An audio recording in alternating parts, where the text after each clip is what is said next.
Hola, ¿qué tal? ¿Cómo les va? Bienvenidos y bienvenidas a esta nueva ronda de exposiciones.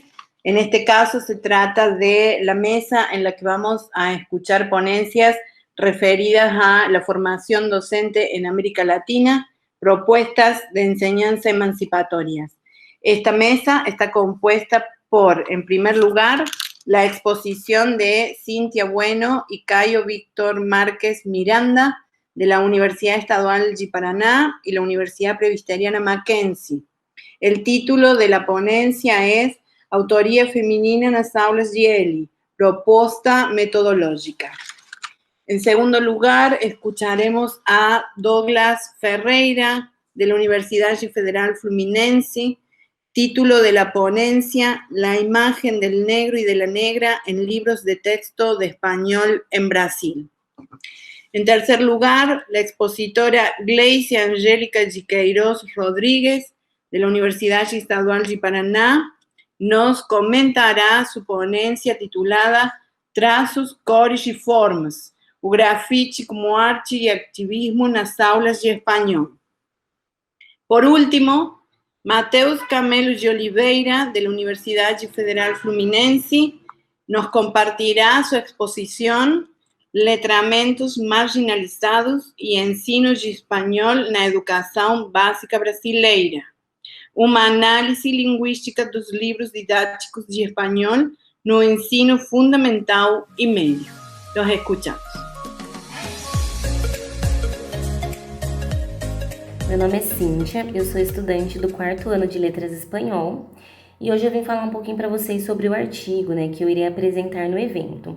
O artigo intitulado como Autoria Feminina nas Aulas de Espanhol como Língua Estrangeira, Proposta Metodológica. Então, primeiramente, eu queria falar para vocês que eu já trabalho no meu TCC com literatura de autoria feminina, sobretudo mulheres negras, que nós vemos que não são abordadas nos materiais didáticos e que não têm visibilidade em pleno século XXI. Então, foi por conta disso que eu escrevi esse artigo também, para falar sobre a trajetória das mulheres e fazer com que essas lacunas elas sejam preenchidas de alguma forma, porque nós vemos que as mulheres ainda assim são menosprezadas. Bom, então nós temos como objetivo ampliar o repertório de cultura dos alunos de espanhol como língua estrangeira e fazer com que eles sejam tolerantes acerca da realidade em que nós vivemos e também que eles possam, de alguma forma, mudar o mundo ao seu redor. Bom, então a minha proposta é a representatividade feminina em ação, então é uma proposta metodológica. Nessa proposta, primeiramente eu iria falar para os alunos sobre o empoderamento das mulheres que elas tiveram ao longo dos anos. Então eu trabalharia com as 3 séries do ensino médio, então primeiro, segundo, terceiro ano do ensino médio, e eu trabalharia com uma música que se chama Triste Loca o Mala, de Francisco El Hombre. Então, nós juntaremos o texto literário com uma manifestação artística, que no caso seria a música. E eles iriam desenvolver, no decorrer dessas atividades, as quatro habilidades, a oral, escrita, produção oral e produção escrita. Então, primeiramente, para começar a aula, como forma de motivação e também para ativar os conhecimentos prévios dos alunos, eu iria mostrar nos slides 4 imagens. Então, nessas imagens teriam temáticas como liberdade de expressão, amor próprio, empoderamento, resistência e persistência, para que os alunos então pudessem já se familiarizar com a temática que eu iria trabalhar nessa aula. Depois disso, no desenvolvimento da aula, eu iria falar sobre as questões da mulher, sobre as conquistas que as mulheres tiveram ao longo dos anos e também sobre a questão do feminismo, desse movimento feminista. Então, o quão importante esse movimento feminista foi e está sendo até hoje para que as mulheres possam, então, alcançar os lugares que o sistema, que esse sistema patriarcal fala que ela não pode conquistar. E aí eu também, para instigar essa criticidade com os alunos, eu iria fazer algumas perguntas, perguntar se eles já leram autoras, mulheres, né? Se eles já leram autoras e se eles têm o costume também de pesquisar sobre o que eles sabem sobre as mulheres na literatura, para que a gente pudesse então ter uma conversa e para que eles pudessem visualizar também que as mulheres elas não possuem essa visibilidade, né? Que por mais que a luta que elas tiveram foi importante, ainda assim nós vemos que esse reflexo desse sistema patriarcal perdura até o século XXI, nos dias atuais. Bom, então depois dessa discussão, né, eu iria fazer com que os alunos eles se dividissem em grupos, tá? E para que eles pudessem então analisar a letra da música. Então, cada grupo ficaria com um fragmento da canção Triste Locomala para que eles pudessem dialogar entre si. Então, esse momento seria de interação e para que eles pudessem trocar experiências, mudar também as suas ideologias acerca dessa temática. E posteriormente nós iríamos conversar sobre a letra da música, que fala sobre empoderamento, que fala sobre a liberdade de expressão, que fala que a mulher ela está cada vez mais rompendo com esse sistema patriarcal, que ela deseja ser livre, né, desse sistema. E depois dessa discussão, né, que os alunos eles iriam escrever tudo que foi falado em cada grupo e depois oralizar essa discussão que eles tiveram. E aí, para finalizar essa aula, eu iria propor, então, uma atividade em forma, um haikai, né, que seria, para que eles pudessem, então, transpor todo o conhecimento obtido. Essa proposta final seria a elaboração de um haikai, então um poema em forma de haikai. Então, haikai é de origem japonesa, então significa brincadeira, hai e kai, harmonia. Então, para que eles pudessem então abusar também da criatividade e a temática seria sobre essa questão da mulher, tá? E bom, e para que esse conhecimento ele não fique somente dentro da sala de aula, nós iríamos também expor essa elaboração de haikai no mural da escola, na parede, para que a comunidade escolar também pudesse ter conhecimento e sobre essa temática que é tão relevante e tão importante ser abordado nas escolas.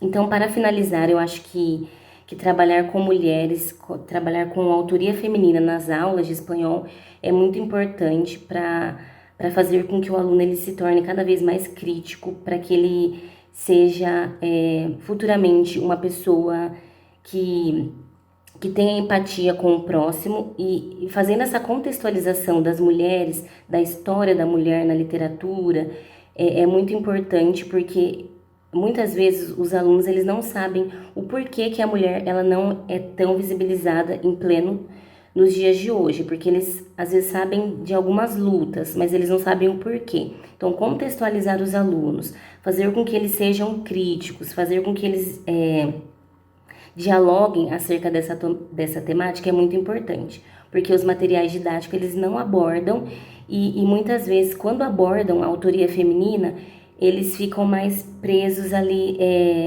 nessa questão da biografia, ou então eles abordam um texto literário de autoria feminina, só que não com enfoque na escrita feminina, e sim no vocabulário.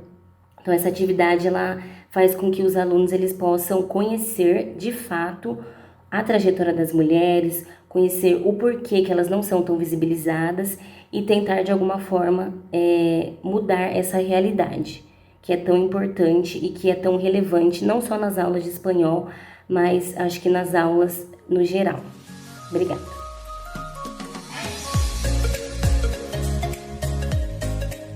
Hola, soy Douglas Ferreira y estoy acá para hablar un poco sobre mi investigación en curso, que tiene el título La imagen del negro y de la negra en libros de texto de español en Brasil. Soy estudiante de maestría en la Universidad Federal Fluminense dirigido por la profesora Luciana Freitas, y también soy profesor de español en la red privada de la ciudad de Niterói, acá en Río de Janeiro. Los objetivos de mi investigación son los siguientes. Mi objetivo general es analizar la imagen del negro y de la negra en colecciones de español aprobadas por el Programa Nacional do Livro Didático de Brasil, que es el programa que evalúa los libros que van para las escuelas públicas. Elegí los años 2011, 2012, 2017 y 2018.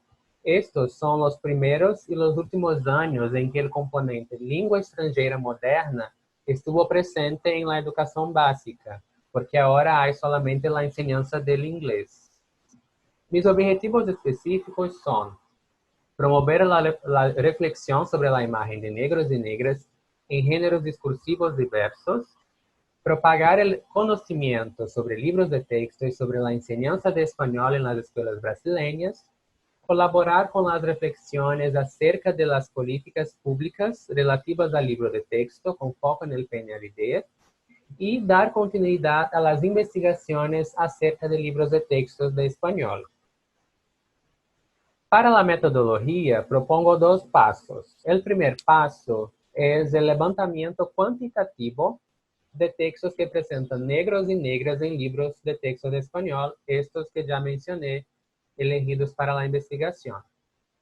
Y el segundo paso es hacer un análisis de los materiales, observando si los textos y las actividades incentivan la reflexión crítica sobre temas relacionados al antirracismo y si reproducen o combaten discursos estereotipados. Para ese segundo momento de la investigación, de la metodología, tengo algunas cuestiones que son: los autores de los libros de texto y de los textos que están en los libros son negros. Eso es muy importante por causa del lugar de habla, ¿sí? ¿Hay representatividad negra en los libros de texto? ¿Los textos utilizados representan al negro real o al negro idealizado? O sea, voy a ver en estos libros las personas que veo en mi familia, en mi ciudad, o voy a ver solamente personas de la televisión, personas con un patrón de belleza europeo. Y las actividades propuestas propician reflexiones antirracistas, que es fundamental para mi investigación. En la fundamentación teórica, tengo algunos conceptos, algunos temas fundamentales para discutir esos temas. Entonces tengo acá autores como Paulo Freire, Bell Hooks, Grada Quilomba, Djamila Ribeiro, Catherine Walsh, Boloshnov, Chimamanda Adichie, para hablar de temas como libro de texto y cuestiones raciales, educación y libertad, decolonialidad y la pedagogía decolonial, representatividad, lugar de habla y muchos otros temas fundamentales para esa investigación. Tengo acá un ejemplo, un análisis inicial, donde pongo esta tabla hablando sobre dos libros. Entonces elegí el Enlaces 3, que es de 2012, y el Sentidos 3, que es de 2018. En el libro Enlaces 3, en 208 páginas, encontré 8 imágenes de negros y negras y 6 textos verbales o verbovisuales con temática antirracista. Ya en el libro Sentidos 3 de 2018, en 192 páginas, encontré 19 imágenes de negros y negras y 15 textos verbales o verbovisuales con temática antirracista. Entonces, este sería el primer paso con un levantamiento cuantitativo. Separé entonces ejemplos de algunas actividades de estos libros. En la unidad 4 del libro Enlaces 3, la unidad Diferentes pero todos bárbaros, encontramos la siguiente actividad de lectura que ya empieza con 4 resúmenes creados para fines didácticos sobre indígenas y negros, sobre Evo Morales, Juruna, Zumbi y el negro Miguel. Y las cuestiones son de identificación de informaciones específicas y no hay estímulo a la reflexión crítica sobre el problema del racismo. Entonces los alumnos van a leer los resúmenes, identificar informaciones pero no hay una reflexión crítica sobre todo eso, sobre la importancia de estas personas. Acá, en la misma unidad, hay una actividad de lectura con un fragmento del poema Martín Fierro del poeta argentino José Hernández. Y también hay cuestiones de identificación de información específica, comparación entre dos textos, pero no hay propuesta de discusión sobre el poema, no hay discusión sobre el tema del racismo. Ya en el libro Sentidos 3, en la unidad 4 también, Nuestra América, Nuestra África, encontramos esta actividad de lectura que empieza con una activación de los conocimientos previos de los alumnos sobre géneros del campo periodístico y sobre el Día de la Conciencia Negra, acá en Brasil. Después hay la lectura de un artículo de opinión del poeta negro de Salvador, David Nunes, publicada en una página de un canal de televisión venezolano, o sea, es un texto que circuló socialmente, es un texto real. Y hay preguntas de comprensión global, identificación de informaciones específicas, inferencia, y hay la reflexión sobre la relación de Zumbi, Palmares, el Día de la Conciencia Negra y su importancia para el movimiento negro brasileño. Entonces acá percibimos que hay esa preocupación en promover la reflexión de los alumnos sobre este tema. Después de este análisis inicial, propongo más algunas preguntas que serán esenciales para la investigación. Entonces, los libros aprobados en el PNLD 2011 y 2012 presentan menor representatividad negra.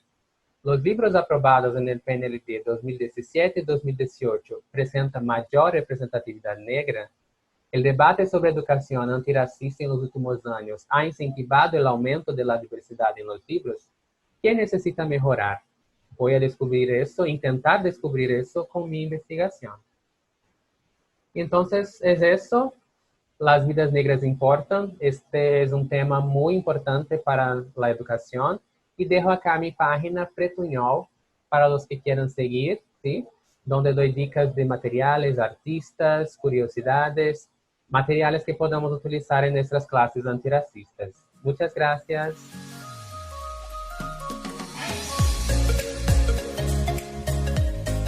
Olá, meu nome é Gleice Queiroz, eu sou estudante do 4º ano de Letras Espanhol da Universidade Estadual do Paraná, campus de Apucarana, e atualmente sou professora na rede privada de ensino aqui do município, né? Eu dou aulas então de espanhol para alunos do ensino fundamental 2 ao ensino médio.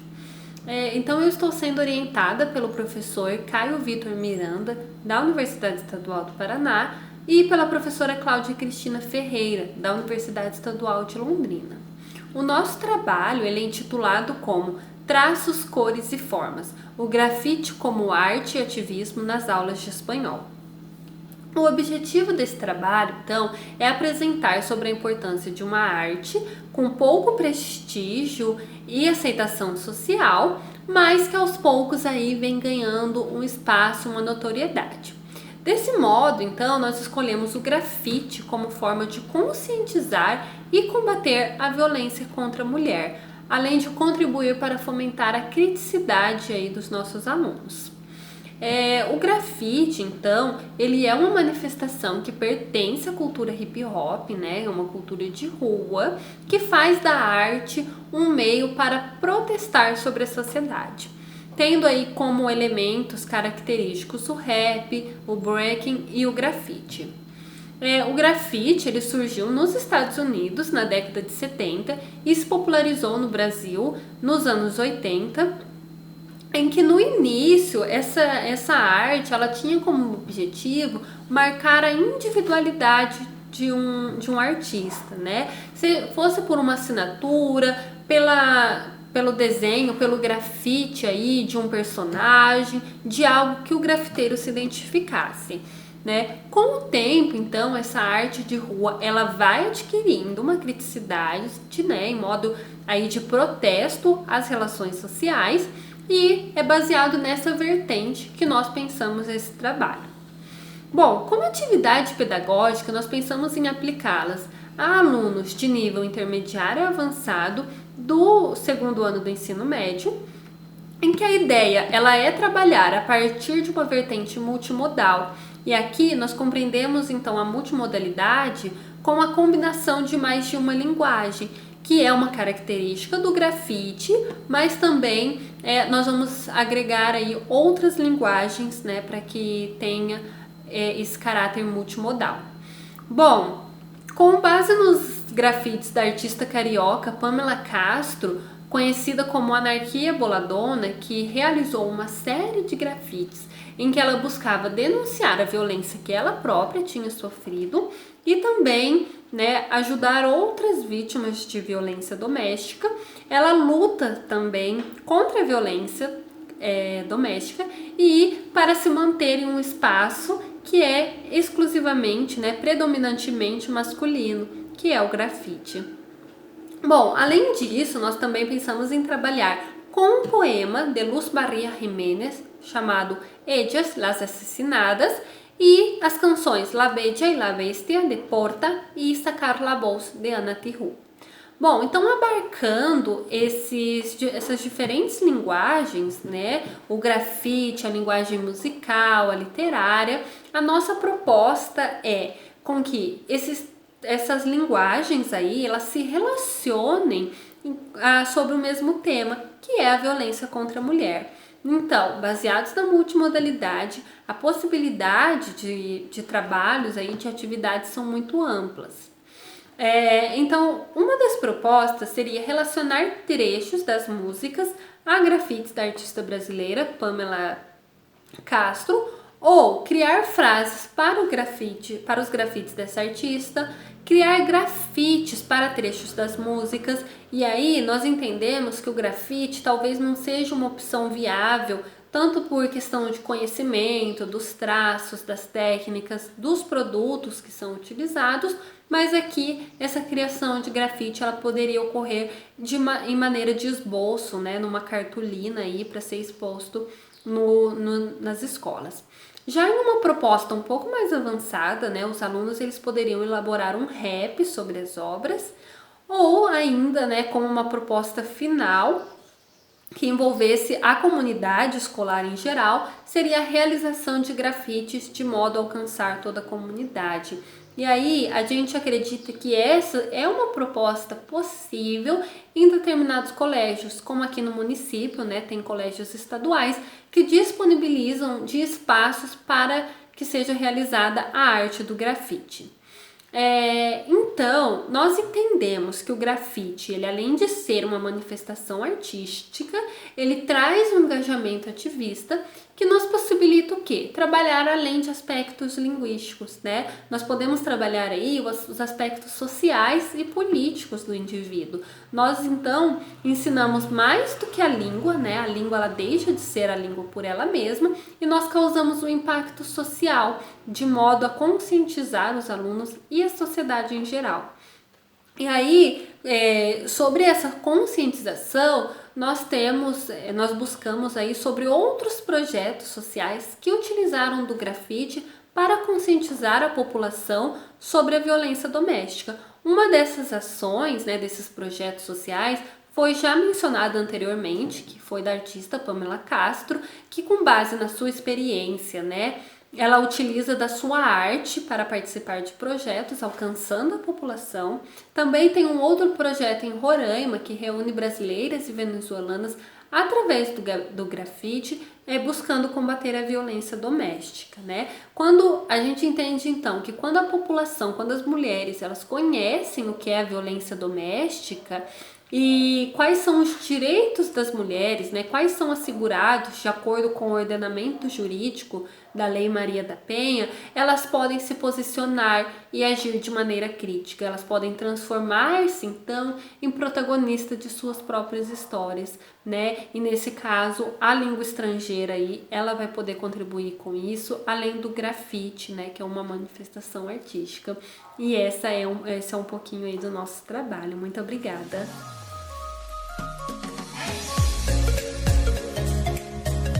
Olá, eu me chamo Matheus Camelo de Oliveira, sou brasileiro, sou professor de língua portuguesa e língua espanhola vivo na cidade do Rio de Janeiro, e o objetivo dessa apresentação, que se intitula Letramentos Marginalizados em Ensino de Espanhol na Educação Básica Brasileira, uma análise linguística de livros didáticos do ensino fundamental e médio, tem como objetivo mostrar um pouco da pesquisa que eu desenvolvo no mestrado atualmente.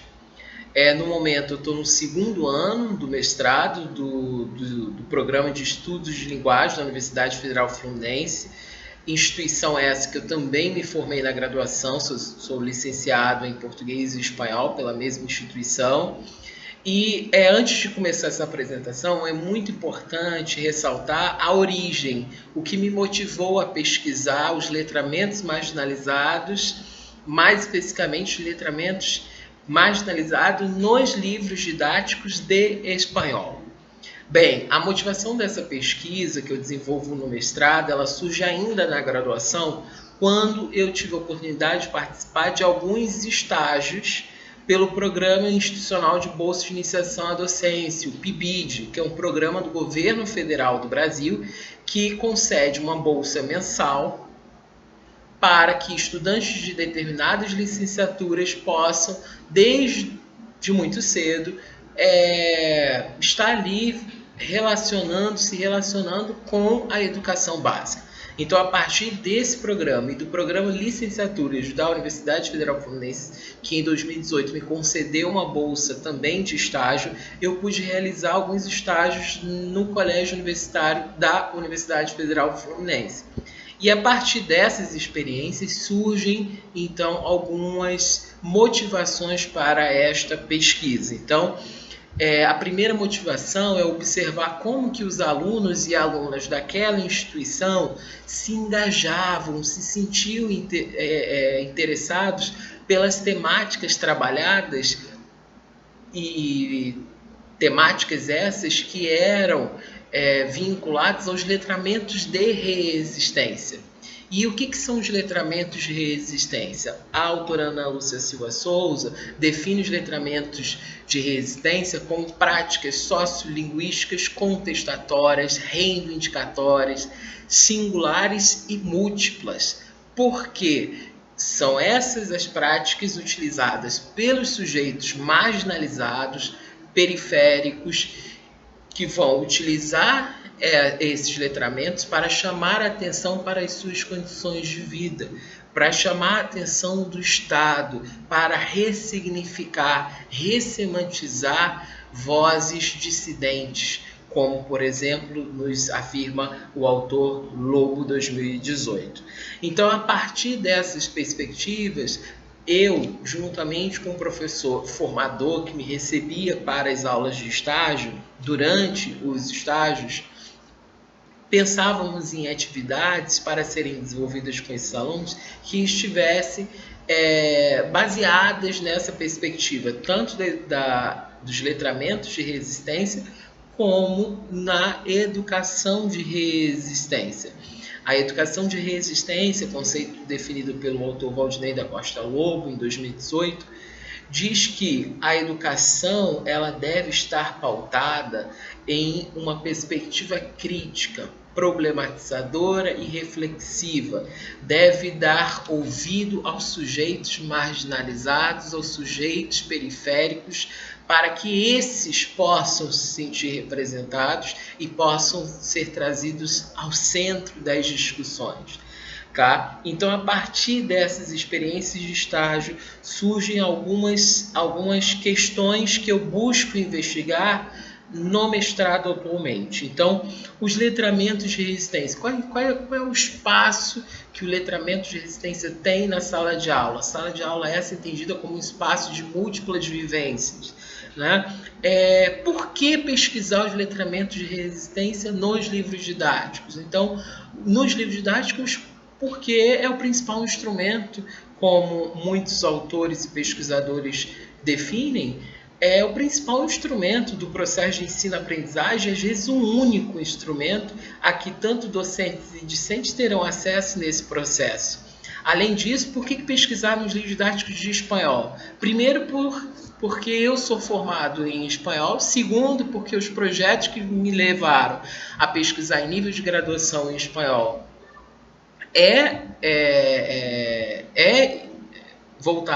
eram voltados para o ensino de espanhol, e além disso, né, eu acredito no ensino, como defendem alguns autores, no ensino de língua espanhola pautado pela construção de uma educação linguística suleadora de questões contemporâneas importantes, relevantes socialmente. E eu acredito que uma das maneiras de trazer essas questões sociais importantes para a sala de aula é por meio dos letramentos e da educação de reexistência. Então eu pesquiso nos livros didáticos a questão de como esses letramentos se manifestam.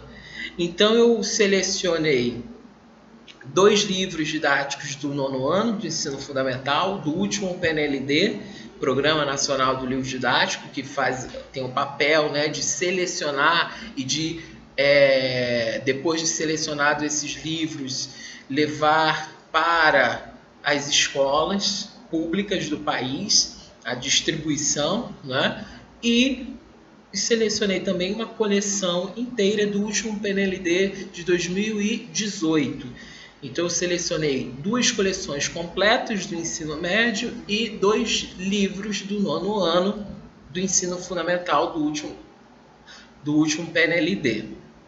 Bem, então a partir desta seleção eu observo como que os letramentos de reexistência, ou seja, essas práticas contestatórias, como que esses sujeitos periféricos marginalizados são manifestados nos livros didáticos de espanhol, como é o trabalho como que o trabalho com esses letramentos se dá. Para isso eu recorro a algumas teorias, como por exemplo ao Círculo de Bakhtin, a perspectiva dialógica da linguagem, a visão suleadora de Klein, a própria educação e os letramentos de reexistência, a perspectiva contestatória da educação linguística. Enfim, a partir de todos esses conceitos em que eu lanço mão, eu busco analisar as atividades que aí estão presentes e observar como que se dá esse trabalho com os letramentos de reexistência. Bem, o tempo está chegando ao fim, agradeço muitíssimo a oportunidade de participar do evento. Espero que essa breve apresentação traga algumas indagações, algumas reflexões que possam ser discutidas mais à frente. Muito obrigado pela participação y hasta luego.